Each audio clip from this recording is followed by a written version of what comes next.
इस दुआ के साथ कि जो भी आले मोहम्मद के इस फर्श दिलावज़ा में मौजूद हैं उनकी सेहत और सलामती के लिए और मरहूम सैयद नकवी साहब के दर्जात की बुलंदी के लिए बुलंद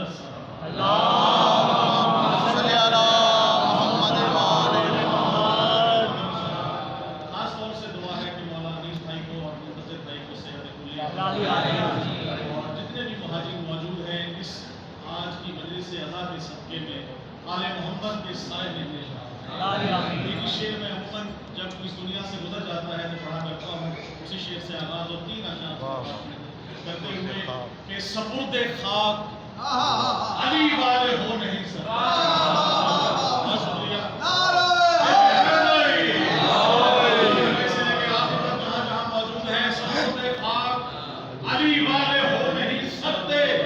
लहर में हम तो अली के सपुर्द होते हैं।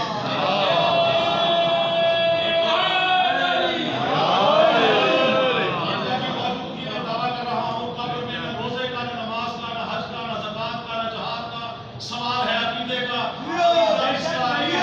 मुर्दे को हम कहते हैं मुर्दे की मैयत हिला के खुदा की कसम अली वाला मरता ही नहीं। हम तलकीन में पढ़ते यही है कि जिसकी गवाही दुनिया में देता रहा आखिरत में भी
शब्बीर